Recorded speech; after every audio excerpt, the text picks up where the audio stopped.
Hello students, hi, we meet again. तो आज का जो अपना टॉपिक है वो है हाइपर कॉन्जुगेशन। तो हाइपर कॉन्जुगेशन को पढ़ने से पहले हम लोग यहाँ पर कोशिश करेंगे समझने की कि हाइपर कॉन्जुगेशन कंसेप्ट आता कहाँ से है और हमें क्या ज़रूरत पड़ी है हाइपर कॉन्जुगेशन कंसेप्ट को पढ़ने की, और हाइपर कॉन्जुगेशन कंसेप्ट कब हमें अप्लाई करना है वो भी चीज़ हम यहाँ पर देखेंगे। तो सबसे पहले हम देखते हैं कि हाइपर कॉन्जुगेशन कंसेप्ट की ज़रूरत क्यों पड़ती है। तो अगर हम यहाँ पर समझने के लिए ये कंपाउंड कंपेयर करते हैं, इथीन, और इथीन को हम कंपेयर कर रहे हैं किसके साथ? प्रोपीन के साथ। तो अगर हम इन दोनों की स्टेबिलिटी को कंपेयर करते हैं तो यहाँ पर स्टेबिलिटी किसकी ज़्यादा आती है? प्रोपीन की स्टेबिलिटी ज़्यादा आती है। तो नॉर्मल कंसेप्ट का यूज़ करके हम प्रोपीन की स्टेबिलिटी को एक्सप्लेन नहीं कर सकते हैं, तो हमें यहाँ पर एक हाइपोथेटिकल कंसेप्ट यूज़ करना पड़ता है, और जिस हाइपोथेटिकल कंसेप्ट का नाम है हाइपर कॉन्जुगेशन। तो हाइपर कॉन्जुगेशन हम कहाँ पर यूज़ करेंगे? जो एल्कीन है, एल्कीन की स्टेबिलिटी को एक्सप्लेन करने के लिए हमें हाइपर कॉन्जुगेशन कंसेप्ट का यूज़ करना है। और जो कार्बोकैटायंस होते हैं, कार्बोकैटायंस की स्टेबिलिटी को एक्सप्लेन करने के लिए भी हम हाइपर कॉन्जुगेशन कंसेप्ट का यूज करते हैं। तो हाइपर कॉन्जुगेशन कंसेप्ट है क्या, किस तरह से हम यूज करते हैं, वो स्टडी करते हैं। तो हाइपर कॉन्जुगेशन कंसेप्ट किस तरह से हमें यूज करना है, तो पहले वो देखते हैं। तो अगर हम यहां पर बात करें इस कंसेप्ट की, तो हमें यहाँ पर दो पॉइंट्स का ध्यान रखना है। सबसे पहला पॉइंट तो ये है कि जो हाइपर कॉन्जुगेशन कंसेप्ट है इसको हम दो और नाम से भी जान सकते हैं।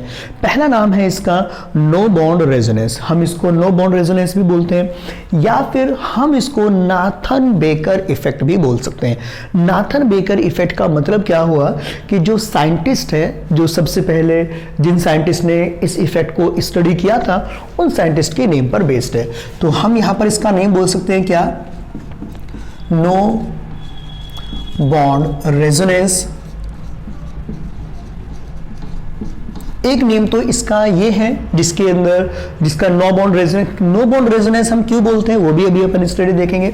दूसरा नेम जो हम इसका यूज कर सकते हैं वो आता है नाथन बेकर इफेक्ट। तो नाथन बेकर इफेक्ट, दो साइंटिस्ट थे, नाथन और बेकर, उन दोनों ने इस इफेक्ट को सबसे पहले ऑब्जर्व किया था, तो उन्हीं के नेम पर बेस्ड हम इस इफेक्ट को नेम बोलते हैं। तो करना किस तरह से है, डिफाइन किस तरह से करेंगे वो देखते हैं। तो यहां पर हम इसको डिफाइन करने की कोशिश कर रहे हैं। तो पहला आ जाएगा डिलोकेलाइजेशन ऑफ सिग्मा बॉन्डेड इलेक्ट्रॉन। तो यहां पर सबसे इंपॉर्टेंट पॉइंट क्या है कि जो डिलोकलाइजेशन होगा वो सिग्मा बॉन्डेड इलेक्ट्रॉन्स में डिलोकलाइजेशन होगा, और सिग्मा बॉन्डेड इलेक्ट्रॉन का डिलोकलाइजेशन किसके साथ होगा? Delocalisation of sigma bonded electron with P orbital. अब एक पॉइंट यहां पर बहुत इंपॉर्टेंट है कि जो पी ऑर्बिटल है, पी ऑर्बिटल किस तरह का हमें यूज करना है। पी ऑर्बिटल कौन कौन सा हो सकता है? पी ऑर्बिटल हमें यहां पर 3 पी ऑर्बिटल मिल सकते हैं। पहला ऑर्बिटल कौन सा आ जाएगा? Field P orbital.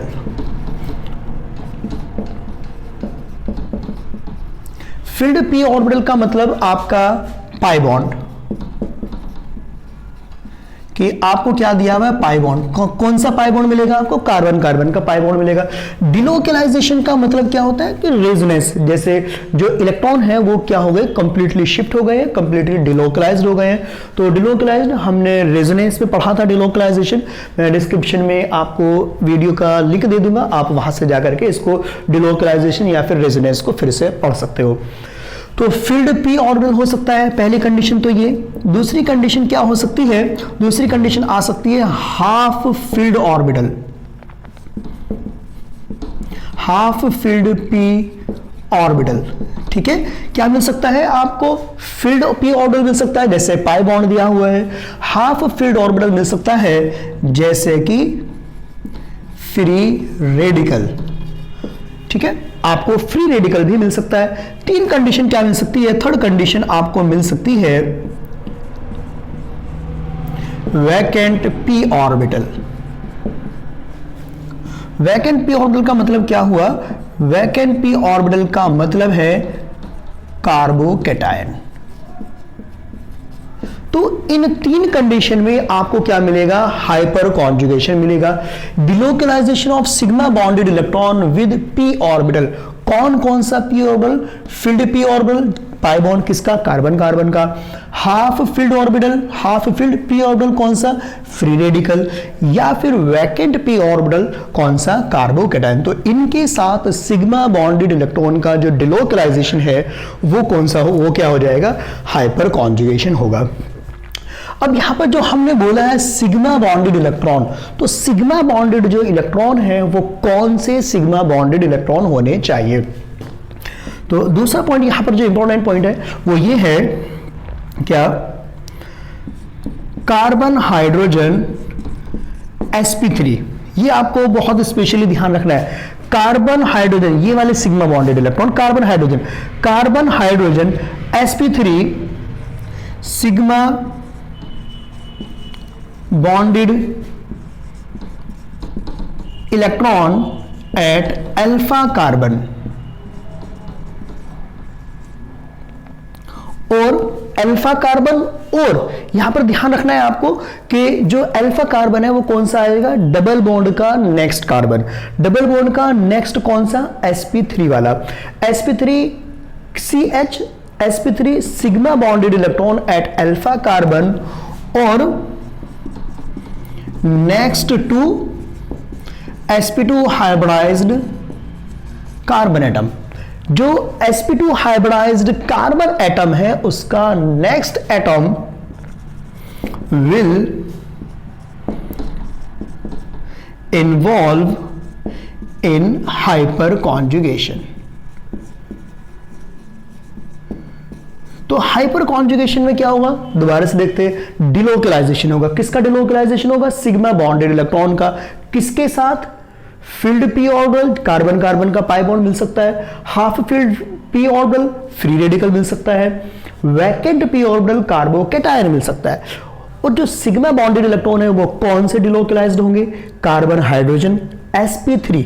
जो कार्बन हाइड्रोजन का बॉन्ड है कौन सा? sp3 होना चाहिए।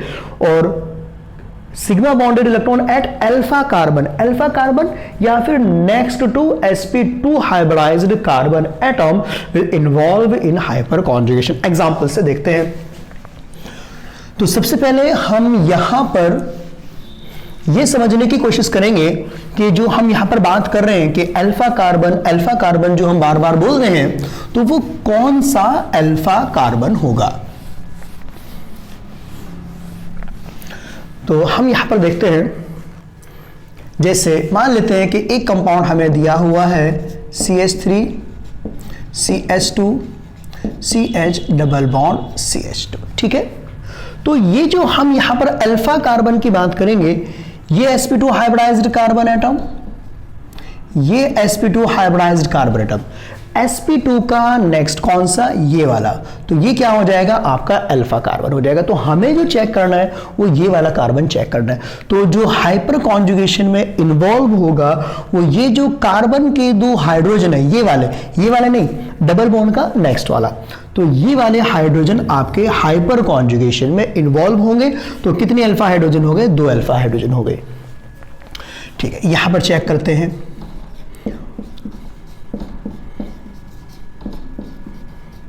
ओके, हमें एक एग्जाम्पल ये दिया हुआ है, तो अब इस एग्जाम्पल को हमें ध्यान से समझना है।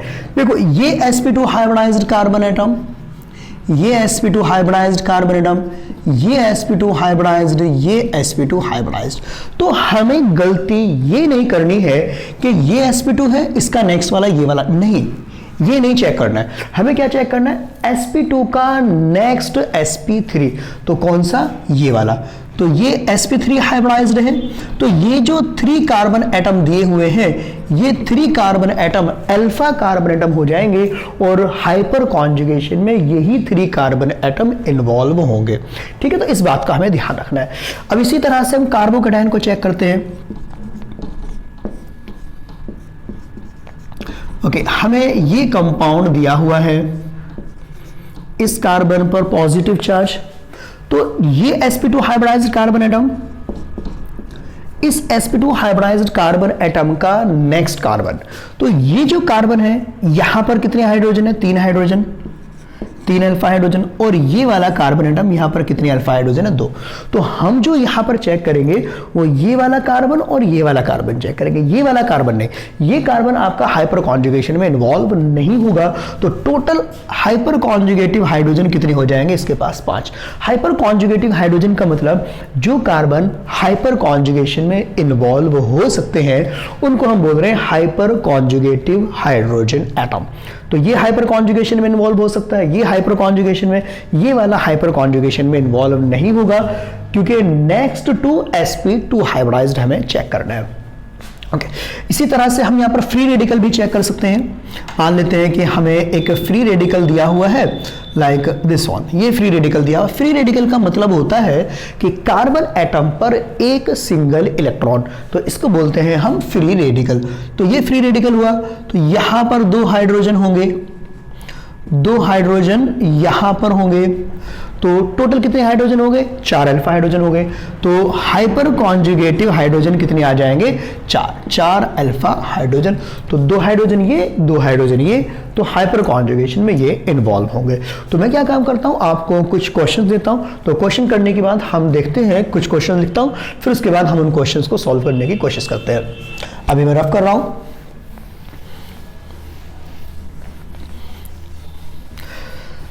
तो हाइपर कॉन्जुगेशन आपका बहुत इंपॉर्टेंट पॉइंट है, आपको एग्जाम में मिल सकता है, और जब एग्जाम में मिलेगा तो आप जब इफेक्ट चेक करोगे तो सबसे पहले आपको रेजोनेंस इफेक्ट चेक करना है, उसके बाद आपको हाइपर कॉन्जुगेशन इफेक्ट चेक करना है।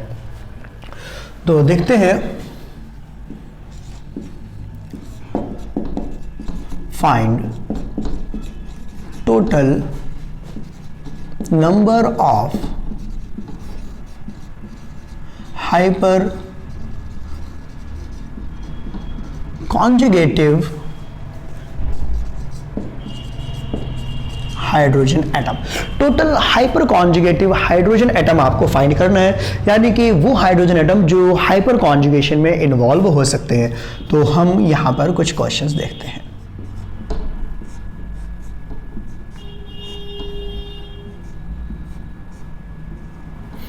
ओके, तो हम लोगों ने ये कुछ क्वेश्चंस लिखे हैं, तो अब हम इन क्वेश्चंस को सॉल्व करते हैं। तो पहले आप वीडियो पॉज करके खुद से सॉल्व कर सकते हो, उसके बाद हम यहाँ पर डिस्कस करते हैं। तो सबसे पहले हम देखते हैं फर्स्ट वाले कंपाउंड को। तो ये sp2 हाइब्रिडाइज्ड कार्बन एटम, ये वाला नेक्स्ट, 2 हाइड्रोजन यहाँ पर होंगे, 1 हाइड्रोजन यहाँ पर होगा, तो यही हाइड्रोजन हाइपर कॉन्जुगेशन में इन्वॉल्व होंगे। तो टोटल हाइपर कॉन्जुगेटिव हाइड्रोजन आपके कितने आ जाएंगे? 3 अल्फा हाइड्रोजन, या फिर हम सीधा सीधा यहाँ पर क्या लिख सकते हैं? 3 हाइड्रोजन जो हाइपर कॉन्जुगेशन में इन्वॉल्व हो रहे होंगे। यहाँ पर देखते हैं, 2 हाइड्रोजन यहाँ पर होंगे, 2 हाइड्रोजन यहाँ पर होंगे, कितने हाइड्रोजन होंगे? 4, और 3 हाइड्रोजन यहाँ पर दिए हुए होंगे आपको, तो कितने हाइड्रोजन हो गए? टोटल 7 हाइड्रोजन हो गए जो हाइपर कॉन्जुगेशन में इन्वॉल्व होंगे। ठीक है, अब यहाँ पर ये बेंजीन है, बेंजीन से CH3 जुड़ा हुआ है, इसका नेम हो जाएगा टोलुइन। तो अगर हम टोलुइन में चेक करते हैं तो ये 3 हाइड्रोजन बेंजीन के डबल बॉन्ड के नेक्स्ट कार्बन पर अटैच्ड है, तो ये जो 3 हाइड्रोजन है यही आपके हाइपर कॉन्जुगेशन में इन्वॉल्व होंगे। यहां पर इस कंपाउंड को चेक करते हैं तो यहां पर क्या आ जाएगा? आपको ये वाला 2 हाइड्रोजन यहां पर दिए हुए हैं, 2 हाइड्रोजन आपको यहां पर दिए हुए हैं। तो यहां पर एक गलती आपसे हो सकती है, और वो गलती क्या है कि ये जो 2 हाइड्रोजन है, ये 2 हाइड्रोजन इसके साथ भी हाइपर कॉन्जुगेशन में और इसके साथ भी, तो आप इन दोनों हाइड्रोजन को 2 टाइम्स काउंट नहीं करोगे।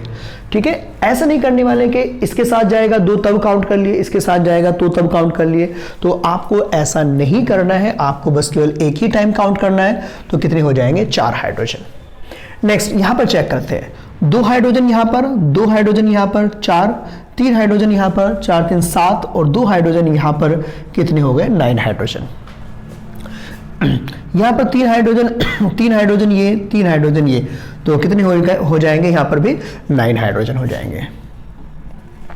यहां पर चेक करते हैं, 3 3 6 और 2 ये हो गए 8 हाइड्रोजन, यहाँ पर ये कार्बन और यहाँ पर केवल एक ही हाइड्रोजन होगा, तो एक ही हाइड्रोजन आएगा हाइपर कॉन्जुगेशन में। यहाँ पर चेक करते हैं, 2 हाइड्रोजन ये हो गए, 2 हाइड्रोजन ये हो गए 4, और एक हाइड्रोजन ये हो गया 4 और 1 5 हाइड्रोजन।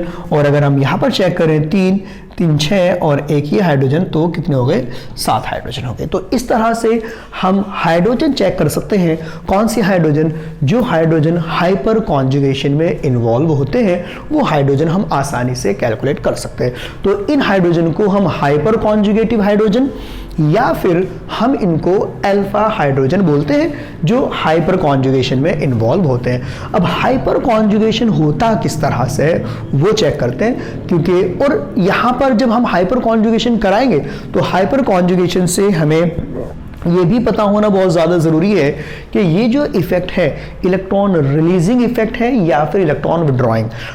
क्योंकि जब हम इंटरमीडिएट की स्टेबिलिटी को कंपेयर करेंगे, लाइक कार्बोकैटायन की स्टेबिलिटी है या फिर कार्बन आयन की स्टेबिलिटी है, तो वहां पर इस पॉइंट का पता होना बहुत ज़्यादा ज़रूरी है कि कौन सा ग्रुप इलेक्ट्रॉन रिलीज करेगा या फिर कौन सा ग्रुप इलेक्ट्रॉन को विड्रॉ करेगा। तो इसको अभी अपन रफ करते हैं। गाइस, बीच यहाँ पर अगर आपको लेक्चर पसंद आ रहे हैं और आप कुछ लर्न कर पा रहे हो तो प्लीज़ सब्सक्राइब करो, और जितना ज़्यादा आप लाइक करोगे, सब्सक्राइब करोगे, तो वीडियो लेक्चर बनाने का मोटिवेशन उतना ज़्यादा मिलेगा। So please guys subscribe and like. Okay, तो अब हम नेक्स्ट पार्ट पर चलते हैं। नेक्स्ट पार्ट देखते हैं कि हाइपर कॉन्जुगेशन हम किस तरह से कराते हैं। तो यहाँ पर हमें पता है, मैंने आपको अभी बताया था कि जो ये हाइपर कॉन्जुगेशन है, बेसिकली हाइपर कॉन्जुगेशन क्या है, इन्वॉल्वमेंट है, डिलोकलाइजेशन है बिटवीन सिग्मा, फिर से यहां पर लिख देता हूं मैं, सिग्मा एंड पाई ऑर्बिटल का, पाई बॉन्ड का, या का फील्ड पी, क्या हो सकता है, फील्ड हो सकता है, या फिर pure P orbital. P orbital यहां पर वैकेंट हो सकता है, वैकेंट का मतलब कार्बोकैटायन, या फिर यहां पर क्या हो सकता है, फ्री रेडिकल हो सकता है। ठीक है, तो इन 3 कंडीशन में डिलोकलाइजेशन यहां पर होगा। भाई सिग्मा बॉन्ड का पाई बॉन्ड के साथ, जो कि फील्ड पी ऑर्बिटल है, उसके साथ हो सकता है, जैसे यहां पर ये कंडीशन दी हुई है।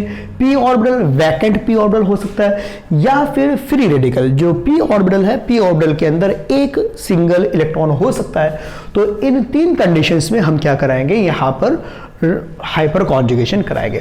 अब ये जो सिचुएशन दी हुई है, ये सिचुएशन में हमें हाइपर कॉन्जुगेशन यूज करना है। तो आपको याद होगा, मैंने आपको बताया था कि जो डिलोकलाइजेशन होता है, जब हम रेजोनेंस पढ़ रहे थे, तो डिस्क्रिप्शन में आपको लिंक मिल जाएगा रेजोनेंस स्ट्रक्चर का, अगर आप लोगों ने रेजोनेंस स्ट्रक्चर नहीं पढ़ी है तो, कि किस तरह से हम रेजोनेंस कराते हैं, कॉन्जुगेटेड सिस्टम क्या होता है, तो डिस्क्रिप्शन में आपको उसका लिंक मिल जाएगा। 3 लेक्चर बनाए थे हम लोगों ने, जिन पे रेजोनेंस हमने कंप्लीट किया था कि किस तरह से स्ट्रक्चर ड्रॉ करते हैं और स्टेबिलिटी किस तरह से आती है। तो 3 लेक्चर में हम लोगों ने वो कंप्लीट किया था। तो हमें करना क्या है, यहाँ पर मैंने आप लोगों को बताया था कि अपने पास एक कॉन्जुगेटेड सिस्टम होता है। किस तरह का, ये कॉन्जुगेटेड सिस्टम, इस कार्बन पर अगर निगेटिव चार्ज है, negative single double conjugated system था, तो हम यहाँ पर क्या करते थे, ये जो निगेटिव चार्ज के इलेक्ट्रॉन है, इन इलेक्ट्रॉन को डिलोकलाइज करा देते थे, शिफ्ट करा देते थे। हमने एक सिस्टम पढ़ा था 1 2 का 3, डायरेक्ट मेथड हम लोगों ने किया था 1 2 का 3, यानी कि 1 का चार्ज शिफ्ट हो जाता था किस पर, 3 पर, और 1 2 के बीच क्या आ जाता था, डबल बॉन्ड। तो इस तरह से यहां पर ये रेजोनेंस स्ट्रक्चर आ जाएगी। तो ये जो सिस्टम हमने अभी बनाया हुआ है, इस सिस्टम को हम वैसा ही ट्रीट कर सकते हैं। किस तरह से ट्रीट करेंगे, ये जो सिग्मा बॉन्डेड इलेक्ट्रॉन है, देखो ये वाला कार्बन तो हुआ अपना sp2 हाइब्रिडाइज्ड, अब sp2 का नेक्स्ट कार्बन sp3। अब ये जो इलेक्ट्रॉन है, इन इलेक्ट्रॉन को, 2 इलेक्ट्रॉन है इसके अंदर, तो इलेक्ट्रॉन पेयर हुआ, तो जैसे हमने अभी नेगेटिव चार्ज लिया था उसकी तरह हम इसको ट्रीट कर सकते हैं। तो ये पूरा का पूरा सिस्टम इधर शिफ्ट होगा और ये वाला पाई बॉन्ड क्या हो जाएगा, इधर डिलोकलाइज। तो जब हम इसकी स्ट्रक्चर बनाएंगे तो इस तरह से हम इसकी स्ट्रक्चर बना सकते हैं। हाइड्रोजन यहां पर रहेगा, ये हाइड्रोजन ये हुआ, ये इसकी स्ट्रक्चर आ गई। ठीक है। अभी हमने इस वाले हाइड्रोजन को इन्वॉल्व किया है, हम इस हाइड्रोजन को भी इन्वॉल्व कर सकते हैं। अगर हम इस हाइड्रोजन को इन्वॉल्व करते हैं तब जो दूसरी स्ट्रक्चर बन करके आएगी, इधर बना लेते हैं, तब जो स्ट्रक्चर बन करके आएगी, स्ट्रक्चर इस तरह से हो जाएगी।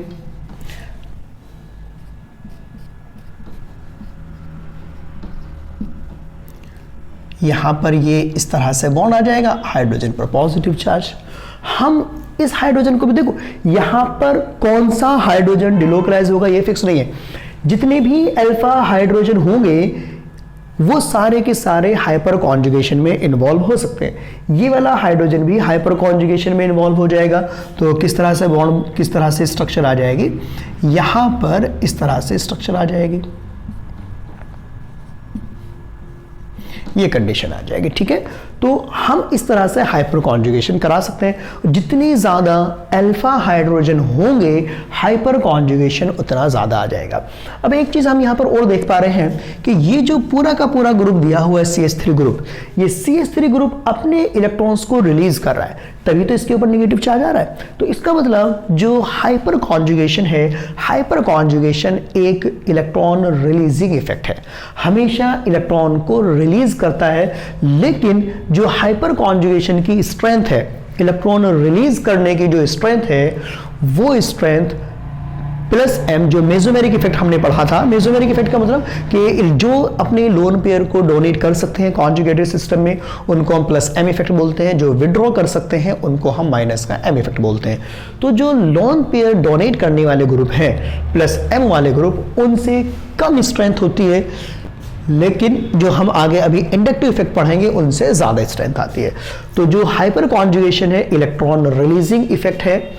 तो अभी तो हमने सिंपल बॉन्ड को लेकर के बनाया, हम इसकी कंडीशन को के किस तरह से यहाँ पर हाइपर कॉन्जुगेशन हो रहा है एक बार हम ऑर्बिटल डायग्राम से भी समझने की कोशिश करते हैं कि ऑर्बिटल्स का इंटरेक्शन किस तरह से हो रहा होगा।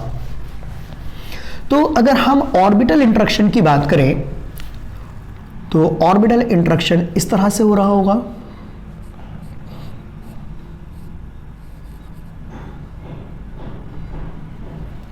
ये दो हाइड्रोजन दिए हुए हैं, यहां पर एक हाइड्रोजन होगा और ये एक पाई बॉन्ड इस तरह से दिया हुआ है, दूसरा पाई बॉन्ड यहाँ, सॉरी सिग्मा बॉन्ड ये दिया हुआ है, और यहां पर एक सिग्मा बॉन्ड और होगा।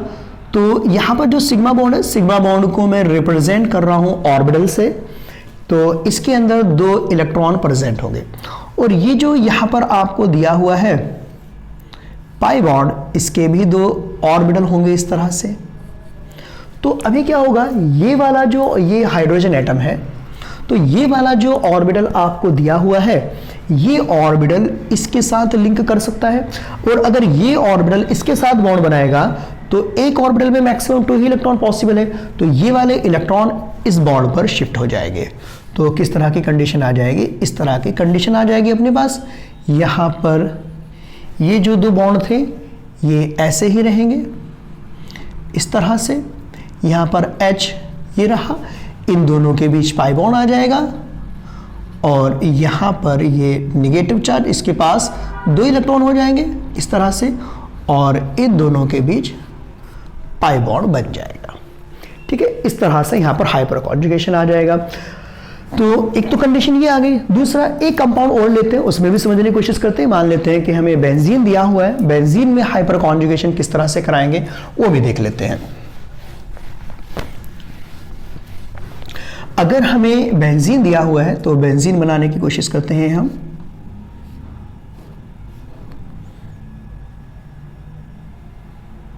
ये हमें बेंजीन दिया हुआ है,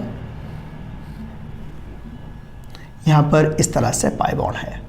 सॉरी, बेंजीन के साथ अगर कोई अल्फा कार्बन पर हाइड्रोजन अटैच्ड है, लाइक हम जो अभी यहां पर स्ट्रक्चर बना रहे हैं वो इस वाले ग्रुप की स्ट्रक्चर बना रहे हैं।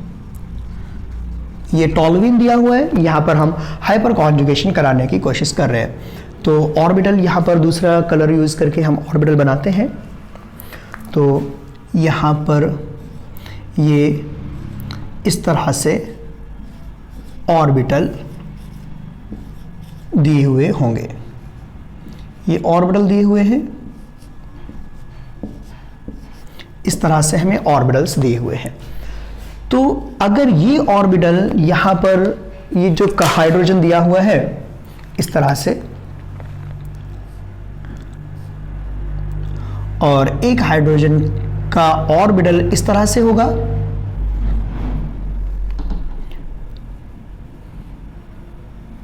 सिग्मा बॉन्ड ऑर्बिटल की ओवरलैपिंग से ही बनता है। तो यहां पर 2 इलेक्ट्रॉन प्रेजेंट होंगे, ये हाइड्रोजन, ये हाइड्रोजन, ये हाइड्रोजन।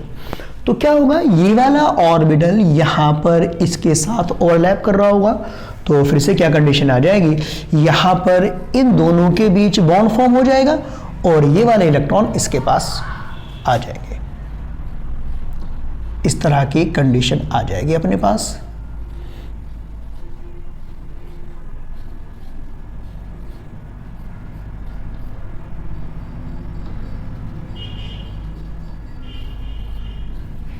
इन दोनों के बीच बॉन्ड फॉर्म हो गया, इन दोनों के बीच बॉन्ड पहले से था ये, और 2 इलेक्ट्रॉन इसके पास आ जाएंगे। ठीक है, तो ये क्या हो जाएगा, हाइपर कॉन्जुगेशन, और जो हाइड्रोजन यहाँ पर था उसके ऊपर पॉजिटिव चार्ज आ जाएगा। ठीक है, तो इस तरह से हम बेंजीन के अंदर या फिर किसी भी पाई बॉन्डेड सिस्टम के अंदर हाइपर कॉन्जुगेशन को एक्सप्लेन कर सकते हैं। एक पॉइंट मैं यहाँ पर आपको बता देता हूँ, काफ़ी ज़्यादा एडवांस हो जाएगा, कि जो डिलोकलाइजेशन होता है, एक्चुअल में जो डिलोकलाइजेशन होता है वो एंटी बॉन्डिंग पाई ऑर्बिटल के अंदर डिलोकलाइजेशन होता है। जो सिग्मा बॉन्डेड इलेक्ट्रॉन है, ये सिग्मा बॉन्डेड इलेक्ट्रॉन है, वो आपको जो पाई ऑर्बिटल है, पाई ऑर्बिटल के अंदर जब पाई ऑर्बिटल फॉर्म होगा तो 2 ऑर्बिटल फॉर्म होंगे, तो एक बॉन्डिंग आता है, दूसरा एंटी बॉन्डिंग आता है। तो अगर मॉलिक्यूलर ऑर्बिटल का यूज किया गया है तो sigma bonded electron anti bonding पाई ऑर्बिटल के अंदर इलेक्ट्रॉन को डिलोकलाइज करेगी, अपने इलेक्ट्रॉन का डोनेशन करते हैं। तो अभी हमने एल्कीन के अंदर ये चेक किया, अभी अपन चेक करते हैं कार्बोकैटायंस के अंदर कि अगर हमें कार्बोकैटायन दिया हुआ है तो कार्बोकैटायन में हम किस तरह से कराएंगे। तो मान लेते हैं कि हमें ये कंपाउंड दिया हुआ है एथिल कार्बोकैटायन। तो अगर हम यहाँ पर हाइपर कॉन्जुगेशन कराते हैं तो इस तरह की कंडीशन आएगी।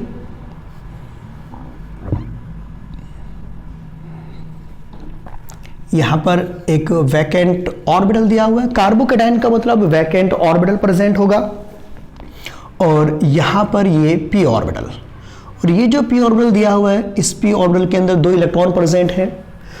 अगेन ये इसके साथ डिलोकलाइज हो जाएगा, जब इसके साथ डिलोकलाइज्ड होगा तो इस तरह की कंडीशन बन जाएगी। यहाँ पर हाइड्रोजन, ये दोनों हाइड्रोजन और ये हाइड्रोजन, जो हाइड्रोजन था यहाँ पर जिसने अपने इलेक्ट्रॉन को रिलीज किया था, इस तरह से यहाँ पर पाई बॉन्ड आ जाएगा। और अगर हम बॉन्ड के डायरेक्ट बॉन्ड फॉर्मेशन में ही बात करें कि अगर हमें केवल बॉन्ड के फॉर्म में दिया हुआ है, ये तो मैंने ऑर्बिटल डायग्राम के फॉर्म में बताया है, अगर आपको बॉन्ड के फॉर्म में दिया हुआ है तो बॉन्ड के फॉर्म में आपको इस तरह से मिल सकता है। ये दिया हुआ है, ये ऑर्बिटल इधर शिफ्ट हुआ और बन जाएगा HCH double bond CH2H positive. ठीक है, तो ये कार्बोकैटायन का हो गया। अभी अपन देखते हैं फ्री रेडिकल का। तो जिस तरह से अभी हमने यहां पर किया है, फ्री रेडिकल का भी एग्जैक्टली सेम उसी तरह से हमें करना है। ये दिया हुआ है फ्री रेडिकल का मतलब इसके अंदर केवल एक ही इलेक्ट्रॉन प्रेजेंट होगा। अब एक ही इलेक्ट्रॉन प्रेजेंट है तो ये जो बॉन्ड है ये इधर शिफ्ट हो जाएगा, इधर शिफ्ट हुआ तो ये कंडीशन। अभी तक क्या बनता था, हाइड्रोजन का कार्बोकैटायन, हाइड्रोजन का आयन बनता था, कैटायन बनता था, लेकिन अभी क्या करना है, हाइड्रोजन का कैटायन नहीं बनेगा, सिंपल हाइड्रोजन एटम रह जाएगा। इस तरह की कंडीशन आ जाएगी। हाइड्रोजन के पास एक इलेक्ट्रॉन प्रेजेंट है क्योंकि बॉन्ड के अंदर 2 इलेक्ट्रॉन है, इसको स्टेबल होने के लिए एक ही तो इलेक्ट्रॉन देना है, तो एक इलेक्ट्रॉन चला जाएगा, एक इलेक्ट्रॉन हाइड्रोजन के पास रहेगा। अगर हम यहाँ पर ऑर्बिटल के फॉर्म में इसको रिप्रेजेंट करते हैं तो ऑर्बिटल के फॉर्म में आपको ये इस तरह से मिलेगा।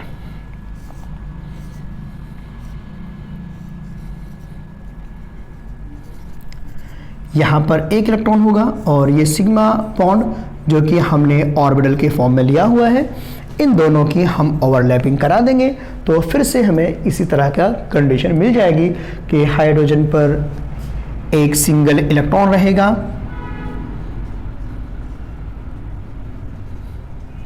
यहां पर ये सिचुएशन मिल गई और हाइड्रोजन के पास एक इलेक्ट्रॉन।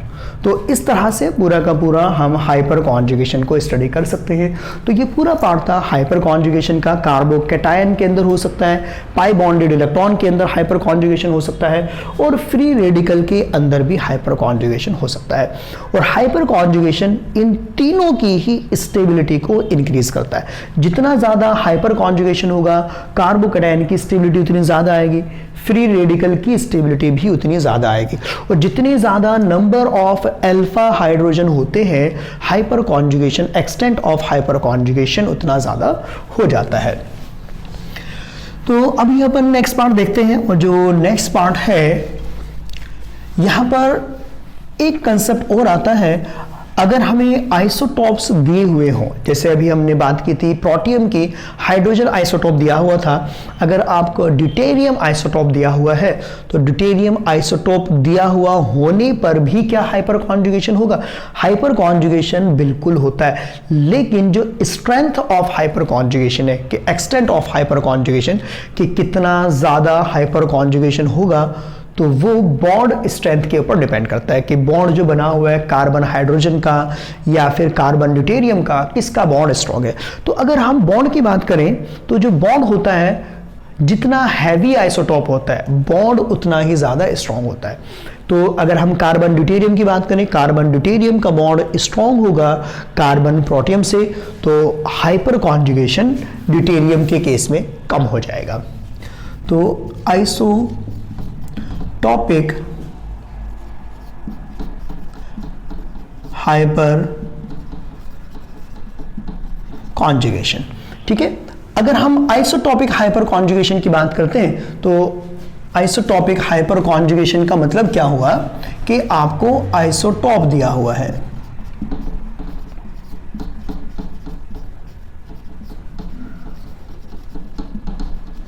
Isotopic hyper conjugation.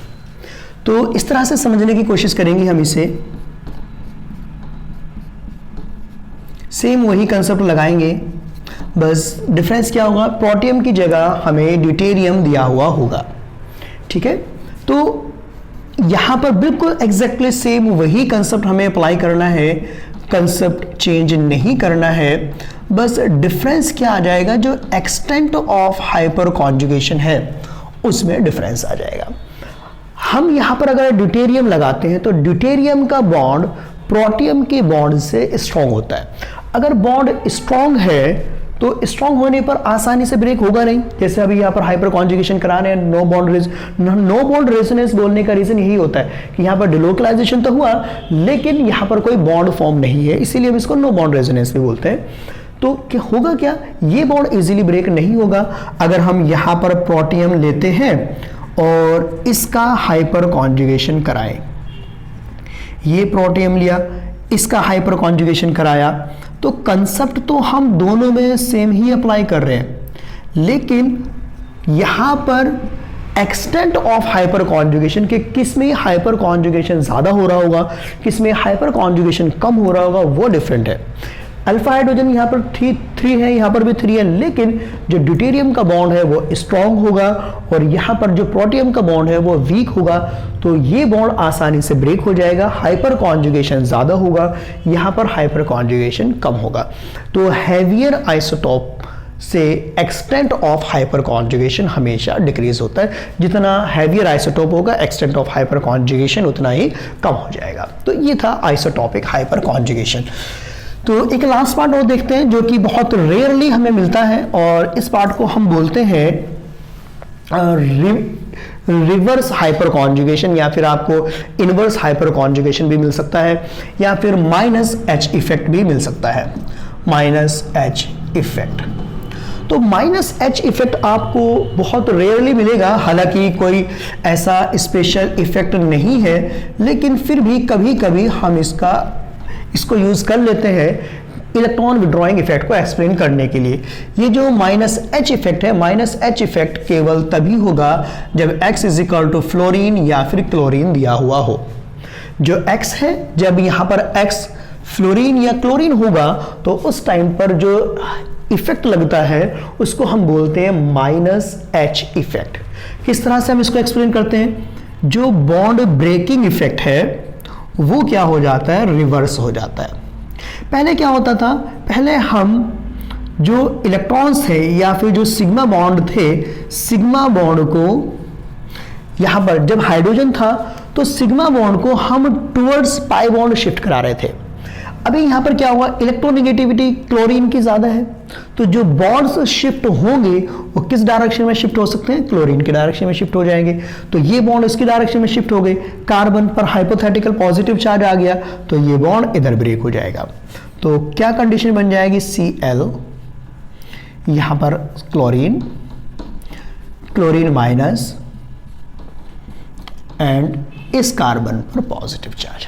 तो ये जो माइनस का H इफेक्ट है, माइनस का H इफेक्ट का यूज हम करते हैं इलेक्ट्रॉन विड्रॉइंग इफेक्ट को एक्सप्लेन करने के लिए। जैसे CCl3 है या फिर CF3 है, CCl3 और CF3 का strong minus electron withdrawing effect होता है, तो उसको एक्सप्लेन करने के लिए हम यहाँ पर -H इफेक्ट या फिर इनवर्स हाइपर कॉन्जुगेशन इस इफेक्ट का यूज करते हैं। ठीक है, तो यहाँ पर इस तरह से हम इसको एक्सप्लेन कर सकते हैं। तो ये एक क्लोरीन ये दिया हुआ है, ये भी दिया हुआ है, तो बिल्कुल सेम यही कंसेप्ट हम यहाँ पर रिपीट कर सकते हैं। पहले जब हमने +H इफेक्ट देखा था तो +H में कार्बन पर नेगेटिव चार्ज आया था, यानी कि इलेक्ट्रॉन रिलीजिंग ग्रुप की तरह वर्क कर रहा था। यहाँ पर अगर हम बात करते हैं तो किसकी तरह वर्क कर रहा है? इलेक्ट्रॉन विड्रॉइंग की तरह। तो इलेक्ट्रॉन विड्रॉइंग है तो स्टेबिलिटी को, कार्बोकैटायन की स्टेबिलिटी है या फिर फ्री रेडिकल की स्टेबिलिटी है तो उनकी स्टेबिलिटी को डिक्रीज करेगा, और अगर +H की तरह वर्क करेगा तो स्टेबिलिटी को इंक्रीज करेगा। तो हाइपर कॉन्जुगेशन के लिए इतना काफ़ी है। तो नेक्स्ट क्लास में, नेक्स्ट लेक्चर में नए टॉपिक के साथ मिलेंगे हम लोग, और प्लीज़ लाइक एंड सब्सक्राइब।